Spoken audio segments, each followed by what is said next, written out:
General جناب امیر العظیم صاحب، ان سے گزارش ہے کہ وہ آئیں اور آپ سے مخاطب ہوں۔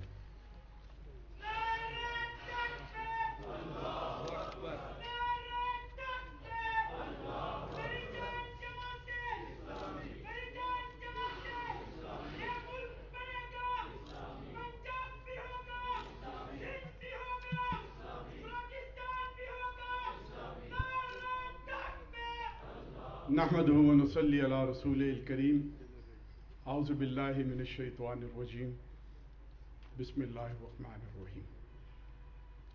چند سال پیشتر میں اور جناب سراج الحق صاحب جو جماعت کے نو منتخب امیر تھے تو اسپیکر قومی اسمبلی ایاز صادق صاحب کے گھر گئے، اور اس وقت اسپیکر صاحب کے پاس استعفوں کے پلندے آئے ہوئے تھے، اور ہم ایک راستہ بنا رہے تھے کہ جمہوریت ڈی ریل نہ ہو، آزادی اور دھرنا اور احتجاج بے شک چلتا رہے، لیکن کوئی ایسی صورت نہ پیدا ہونے۔ تو وہاں چائے کی نشست کے اوپر اسپیکر ایاز صادق صاحب نے بڑی حیرت کے ساتھ کہا کہ مجھے سمجھ نہیں آتی کہ ہم اپنے لوگوں کو بڑی مشکل سے کنٹرول کرتے ہیں، اور جماعت اسلامی کے اندر اتنی آسانی کے ساتھ قیادتیں بدلتی ہیں، اور ریگولر اور باقاعدہ، اور یہاں پر یونین کونسل کا امیر بھی بدل جاتا ہے، پھر پی پی کا امیر بھی بدلتا ہے، پھر ضلع کا امیر بھی بدلتا ہے، صوبے کا امیر بھی بدلتا ہے، مرکزی امیر بھی بدلتا ہے، یہ کیسے آپ لوگ کر لیتے ہیں؟ اور یہ بہرحال ایک بڑا اہم سوال ہے۔ آج کل تو ایک گھر میں جہاں 3-4 بچے ہوں ان کو سنبھالنا مشکل ہے، اور 35,000 ارکان کو جو پورے ملک میں پھیلے ہوئے ہوں اور ان کے ساتھ ایک جماعت کو نظم و ضبط کے ساتھ چلانا۔ ڈاکٹر طارق سلیم صاحب نے آپ کو کچھ بتایا جماعت کے دستور کے حوالے سے۔ یہاں جماعت کے ارکان بھی موجود ہیں، عام لوگ بھی موجود ہیں۔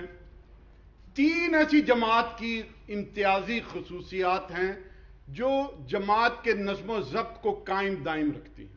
دستور کی دفعہ 11، 12 اور 13۔ یہ دفعات کیا ہیں؟ اس کی دستور کی دفعہ 11 میں یہ لکھا ہوا ہے کہ جماعت اسلامی کا نظام شرعیت پر مشتمل ہوگا، اور شرعیت کی تشریح یہ ہے کہ اس میں عمرہ جماعت اور جماعت کے شورا کے ارکان کا تقرر اور تنزل ارکان جماعت کی رائے سے ہوگا۔ کوئی خاندان نہیں، کوئی فرد واحد نہیں، کوئی ایسا گروہ نہیں ہے کہ جو کسی کا تقرر کرتا ہو اور کسی کا تنزل کرتا ہو۔ جو کچھ بھی ہوگا وہ ارکان جماعت، یعنی اونرشپ جماعت کے ارکان کی ہے، اور ارکان جو فیصلہ کریں گے وہ تقوی، علم و فہم، قوت فیصلہ، صلاحیت، ان ساری چیزوں کو دیکھتے ہوئے اپنی جماعت کے امیر کو بنائیں گے۔ دستور کی اگلی دفعہ یہ واضح کرتی ہے کہ جماعت میں مراتب کا اعتبار کیا ہوگا، مرتبے اور حیثیت اور منصب کس بنیاد پر منتخب کیے جائیں گے اور مقرر کیے جائیں گے۔ واضح طور پر لکھا گیا ہے کہ جماعت میں حفظ مراتب کسی حسب و نسب پر نہیں، کسی علمی اسناد پر نہیں، کسی خاندان کے بڑے ہونے پر نہیں، کسی معیار زندگی پر نہیں، کسی فضیلت کے اوپر نہیں۔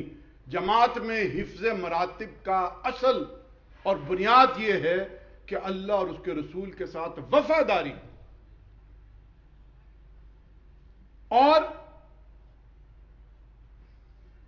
اس وفاداری کے لیے دی جانے والی قربانیاں، یہ قربانیاں جانی بھی ہوں گی، جسمانی بھی ہوں گی، مالی بھی ہوں گی، مادی بھی ہوں گی، اور اس بنیاد پر جماعت کے امراء کو منتخب کیا جائے گا۔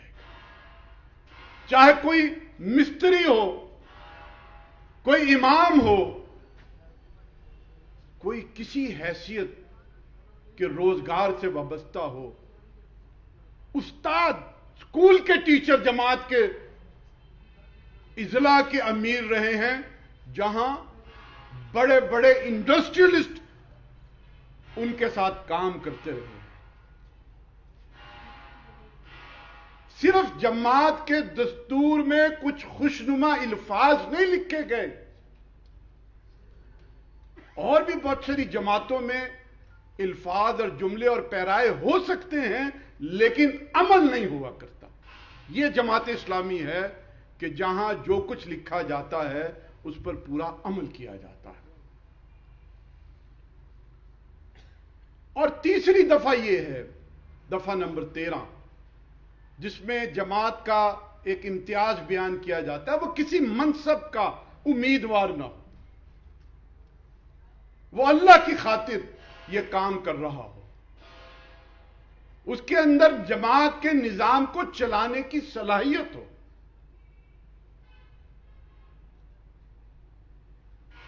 خاص ہے ترکیب میں قوم رسول ہاشمی.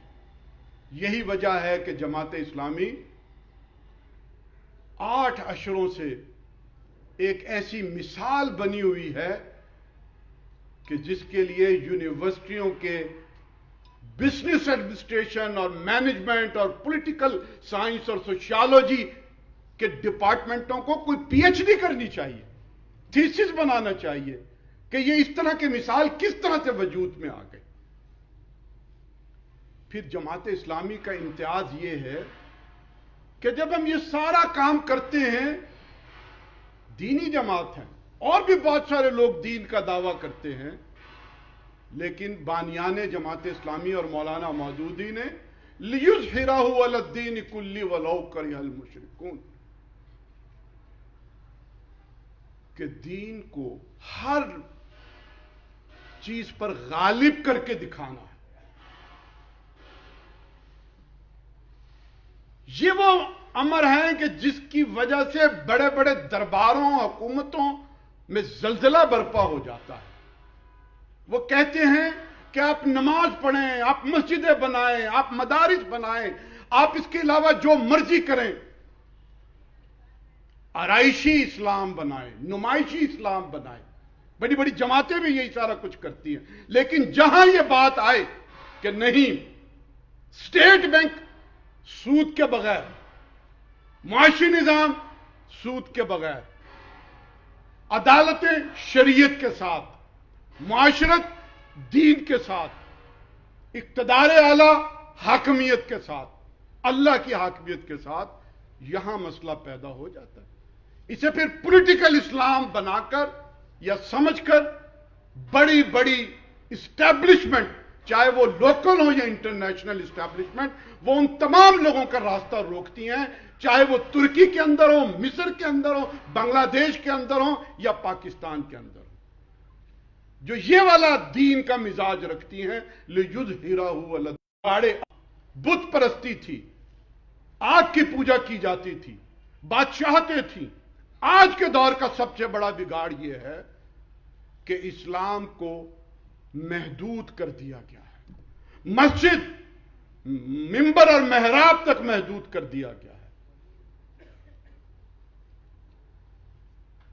جماعت اسلامی اس محدودیت کو ختم کرنا چاہتی ہے. ہم کہتے ہیں کہ ہم دین میں سیاست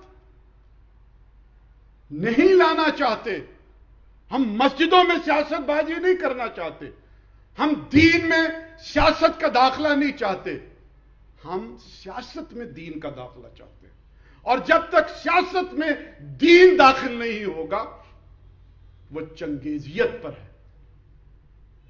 اسی لیے جماعت اسلامی ہمیشہ ایک علیحدہ تشخص کے ساتھ رہتی ہے. آج بھی لوگ ہم سے سوال کرتے ہیں کہ تم نہ حکومت میں ہو نہ اپوزیشن میں ہو, پہلے بھی کیا کرتے تھے. میں ان تمام لوگوں کو کہنا چاہتا ہوں, خاص ہے ترکیب میں قوم رسول ہاشمی. یہ جماعت اسلامی کا امتیاز ہے, اور اس امتیاز کو ہم آئندہ بھی قائم رکھیں گے. اس میں کوئی شک نہیں کہ ہم اتحاد بھی بناتے رہے ہیں,